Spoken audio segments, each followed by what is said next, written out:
I've been using ChatGPT chronically for almost 3 years now. It's very useful, but it's also very annoying. Most people treat AI chatbots like they're intelligent. They're not. And in this video, I'm going to explain why. Hi, my name's Grace. I'm a data engineer with 5 years experience. And in this video, I'm going to explain what I wish everybody knew about ChatGPT and AI chatbots. Point number 1, it just tells you what you want to hear. So how it works is, when they created these AI models, they basically took all of the text information that there was on the internet, which is illegal. They threw it into their AI model, and that model analyzed which words most commonly go together when talking about a specific topic. It uses math to predict which words it thinks you want to hear when talking about a specific topic. It can do this because it put number values on different groups of words. So then when it makes the prediction, it just picks the words that have the highest number value. So what it's showing you is the group of words that have the highest probability, the highest number value of you wanting to hear that. It's just a prediction of words. So what word comes in front of the next word? At a high level, that's what's going on. It doesn't tell you what is true. It doesn't tell you what is correct or honest. It just wants to predict what it thinks the words are that will make you happy. It's just, how do we get you happy so you spend the longest time with our product and be a good customer? Whoever is paying for these models realizes if the model agrees with you most of the time, no matter what you say, you're more likely to spend time with their product. So they design it that way.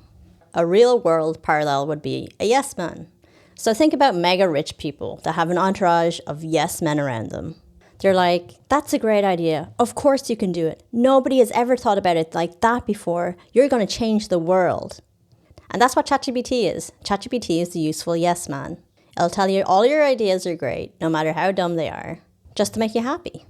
Point number 2, garbage in, garbage out. So this is the idea that if you take inputs that are garbage, whatever output you have is also going to be garbage. It has to be garbage. So for example, if you only have rotten food to cook with, there's no way that you can have a delicious meal at the end of that. Of course, the food that you cook is also going to be rotten. So if you have terrible data going into your AI model, of course, whatever answer your AI model spits out is also going to be terrible. So the same thing happened to Elon Musk's AI model, which is called Grok. So a bunch of normally banned content was included in Grok's training data.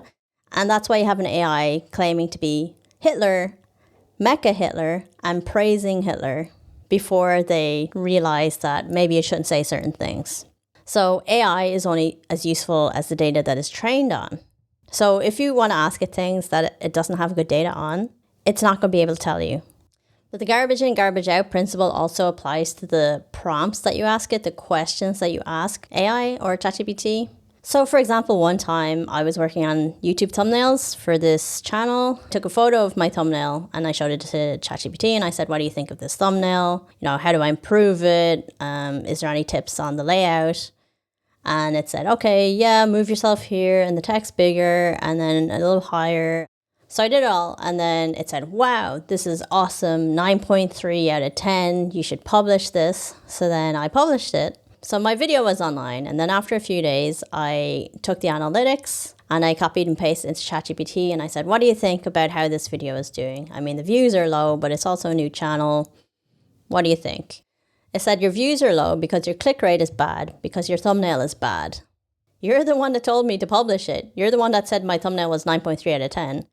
It said, you asked me about the layout. The layout is 9.3 out of 10, but overall your thumbnail is a 6.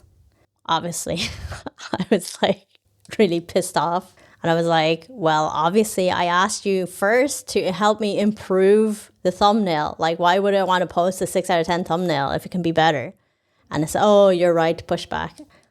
More frustrating. So you have to be really, really crystal clear about why you're asking it, which means a lot of explanation, which is a lot of typing and very annoying.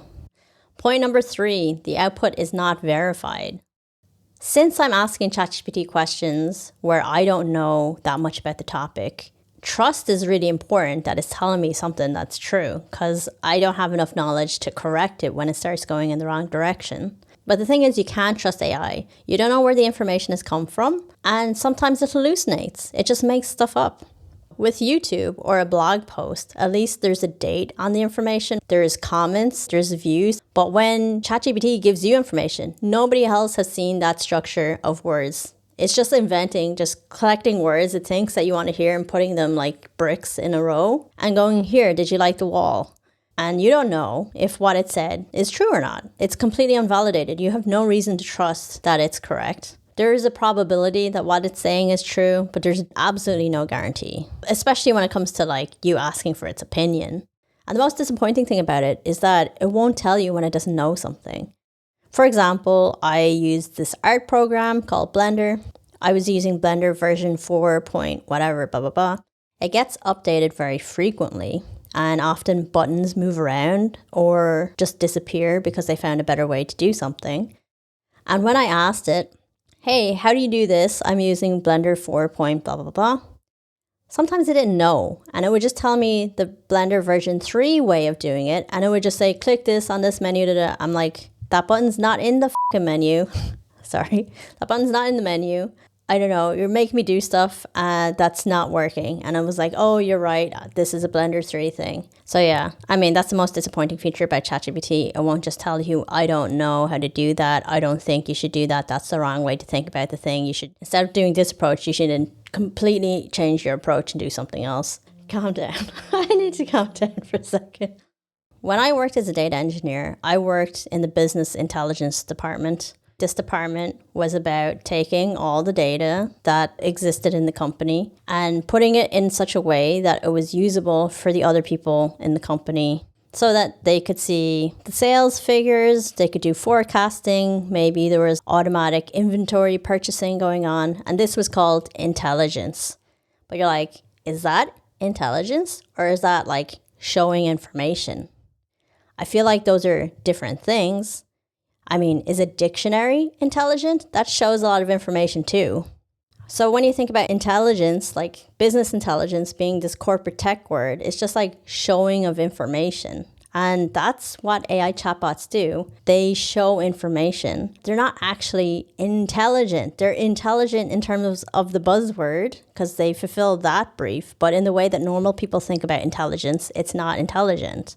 What it really is like, it does calculations to try and predict what you want to hear, and then it shows it to you. So those are calculations. But artificial calculator is not as good a marketing term as artificial intelligence. It's just called artificial intelligence so that the marketing people can shake more money out of the investors. It's not intelligent. The definition of intelligent in this corporate speak is not the normal people version of the definition of intelligence. Practical takeaways. So if you're going to use AI chatbots, here's some things that I do to make the experience a little bit less painful. So if you need a guide for something, like a recipe or a tutorial, you're better off to just look up on Google a good recipe or a YouTube tutorial on how to do something, because trying to do something visual just through text is annoying, but also mainly you want the information validated. Then when you figure out what you want to ask ChatGPT, ask it to answer in bullet points because it loves to waffle. Just tell me the answer and stop trying to manipulate me, please. Thank you very much. So bullet points keeps the answer short. And then for the things that are important that you ask ChatGPT, so what I do is I copy the answers ChatGPT says, and I feed it into Gemini, which is Google's AI, and I say, look, ChatGPT told me this. What do you think about it? And it will start to nitpick, oh, this is right, but that's not right. It's an easy way to get some kind of validation, and you end up having a little bit more confidence that the answer is not terrible. These AI chatbots, these language learning models, they are useful tools, but you kind of have to know what they're good at and what they're not good at doing. And you kind of figure that out yourself over time. And if you want to watch me learn this the hard way, you can click on the video here. There's so much gaslighting when people talk about AI, it's infuriating. So I hope this kind of set your expectations a little bit. It's useful, yes. It's annoying, hell yes. Is it going to take over mankind in this way? No, it's not. I mean, in the Terminator kind of way, yeah, because politicians are stupid. But, that's not AI's fault. Happy ending. Have a good day.